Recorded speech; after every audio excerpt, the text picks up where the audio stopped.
afternoon.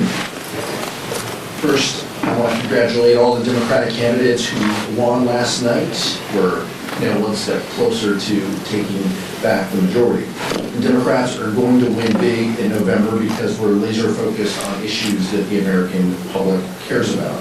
From bringing down the high cost of living to improving access to quality, affordable health care, and protecting our fundamental freedoms, Americans know who has their interests at heart, and they know this Republican majority does not. For over a year, Donald Trump and House Republicans have consistently disregarded the needs of hardworking families. In the Trump economy, families are struggling to afford groceries, gas, and health care.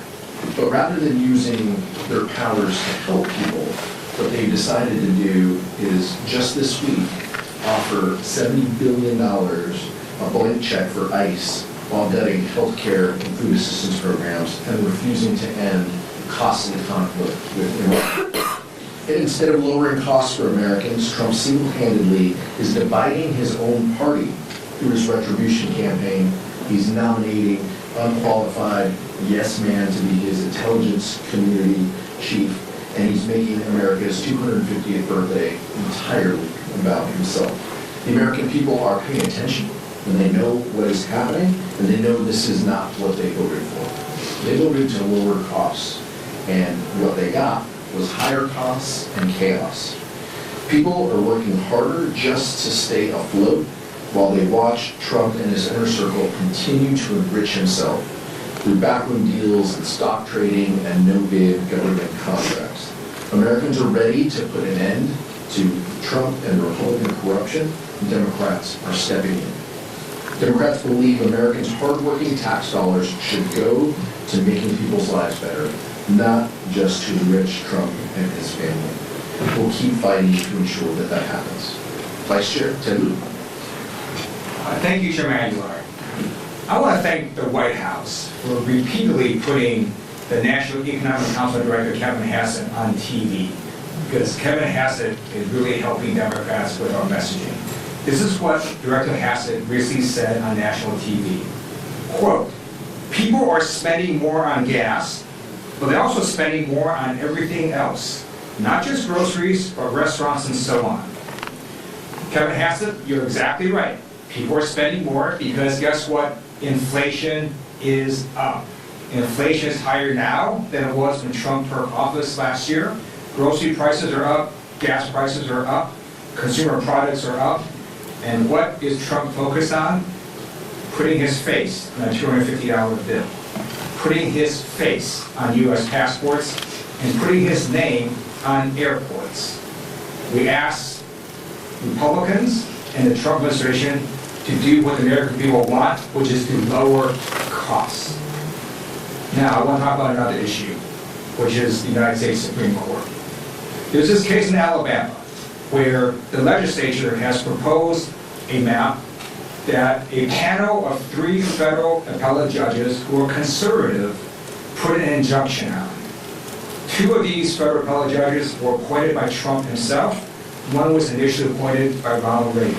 And they said that this map was based on intentional racial discrimination. The Supreme Court recently lifted an injunction on that map and is allowing this racist map to go into force in Alabama for this year's election. That is unconscionable and shows that the current Supreme Court is out of control, out of touch with the American people, and acting in a purely partisan manner. This is the most corrupt Supreme Court we've seen in our history, and reform is going to come next year. Questions? Mike? Thank you, Mr. Chair. I just came over from the Senate where they're taking a procedural vote to move forward on the reconciliation bill over there. They dropped the ballroom funding, and Todd Blanche yesterday said that they won't move forward with the so-called weaponization fund. Those 2 issues have been very central to some of your criticisms about the bill outside of the underlying $70 billion for ICE and CBP. I'm wondering if the bill comes over to the House, which there's a long way to go, but if the bill comes over to the House and the ballroom funding isn't in the bill and the kind of weaponization fund is not a part of the conversation either. What's your message to the American people about the opposition that House Democrats still have with the second reconciliation bill that Republicans are trying to put forward? Our opposition has always been based about the substance, giving a $70 billion blank check to ICE, who has a history of brutalizing, terrorizing communities, killing U.S. citizens, is not what we should be doing. That those agencies need accountability and oversight. We should not be giving them more resources without also conditioning accountability. That was the basis behind our opposition before, and it will continue to be the basis of our opposition. Now, what Senate Republicans did was they tried to pull one over on the American people and added some language here and some language there that were incredibly, even objectionable to Senate Republicans, which is a stretch. But that's the only reason why they're pulling back now, is they divided Republicans on these issues, and those issues have zero support among the American people.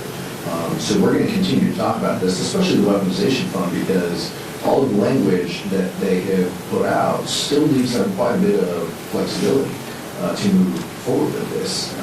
Maybe after June 11th, when the judge indicated that they could do anything too. So that's going to continue to be our objection, and I think that even some Senate Republicans still have some objections, but we'll see how that afternoon goes.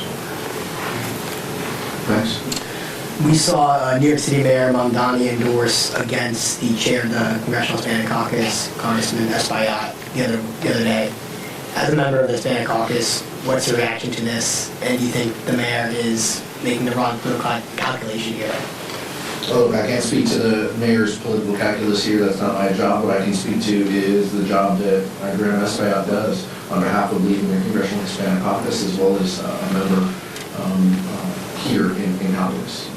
This is someone who has continually and consistently fought ICE in New York and has been incredibly public about visitations and pushing back on the detention facilities that they have and ensuring that communities have voices. He's a great member, a valued asset to the Democratic caucus, and I'm confident that he is going to win.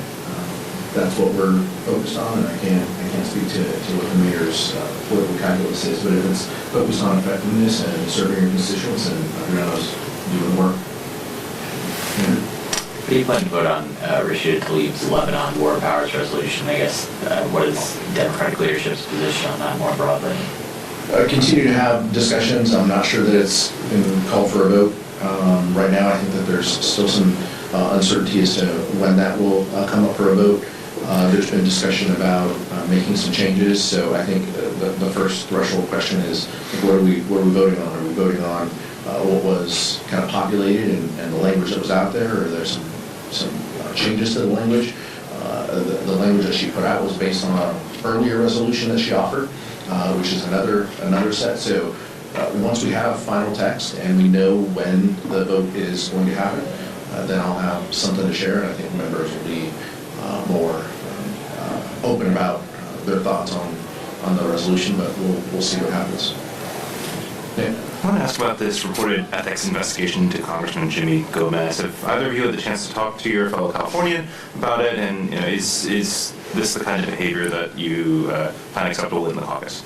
I read the article like everybody else did, and I think he's indicated that he's going to be forthcoming with the ethics committee. We have said that ethics should have the resources that they need to do the job, and that means investigating and providing oversight to members.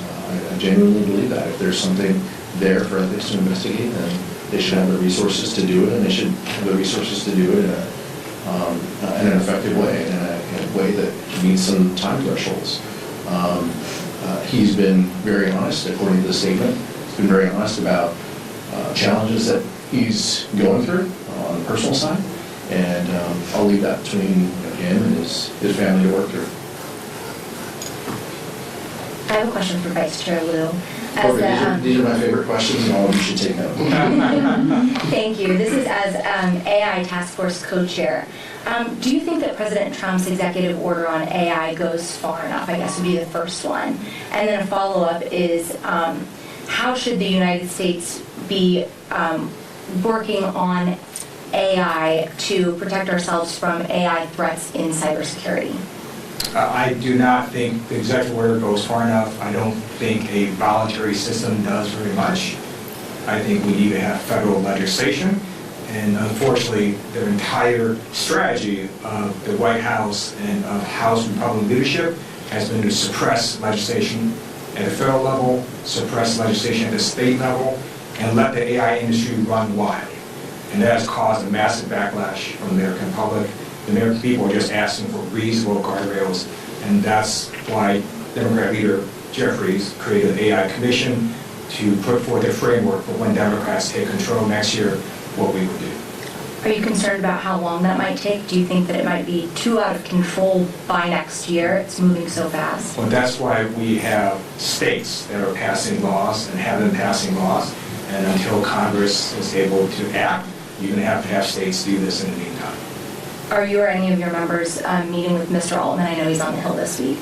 I will be meeting with him later today. Thank you, sir. Just wondering what kind of involvement does our leadership have with this push by both heads of the women caucuses and women conference on the Republican side to kind of form a task force to investigate how sexual harassment is reported here in the House? How involved is leadership with this? I know Leader Jeffries had a number of discussions with Teresa Lady Fernandez and Teresa and the cabinet are kind of leading that kind of working group. Based on what I've read, they have both been empowered by Speaker Johnson and Leader Jeffries to engage in conversations. We'll see what the products of those are. I have not had a readout of what the byproduct has been or any timetables. They would be in a better position to talk about that, but I think this is something that, as a whole, the Democratic caucus and the leadership team supports, and that type of member-led involvement to decide what thresholds and what resources are necessary to get to the oversight and accountability that the committee is charged with seems reasonable to us. Thank you so much, Max. I guess one more from we saw the governor's results last night in your home state. Looks like Javier Becerra is going to advance. Are you going to endorse him for governor? Yeah, Javier will be I voted for Javier. He'll be the Democratic nominee.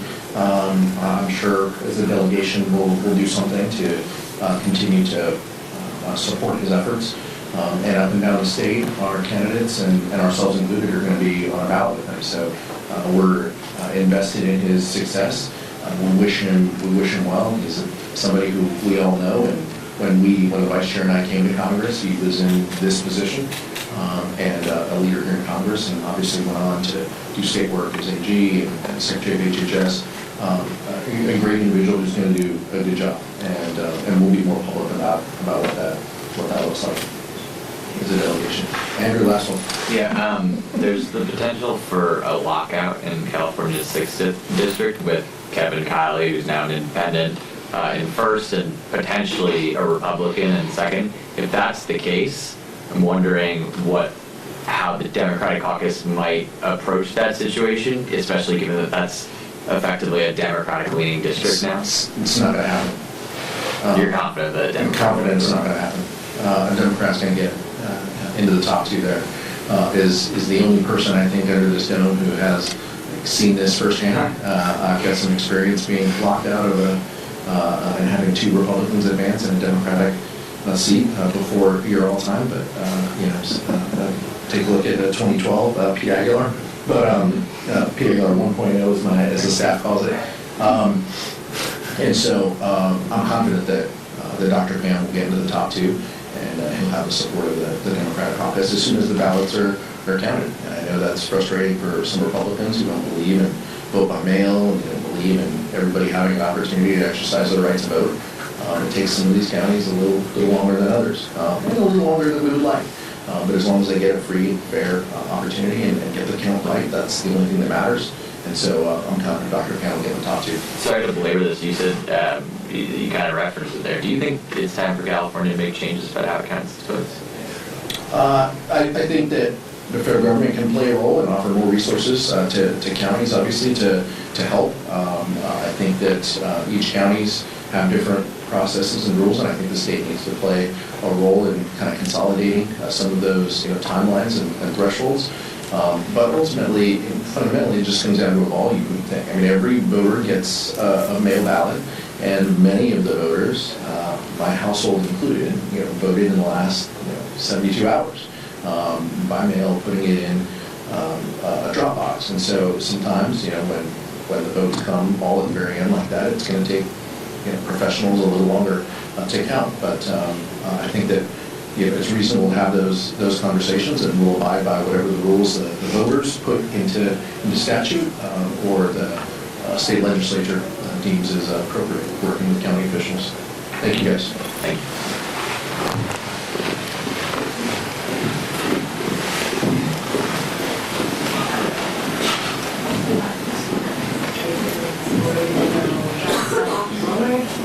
We're going to go to Sip Club. Welcome to join the Sip Club. Let's do it.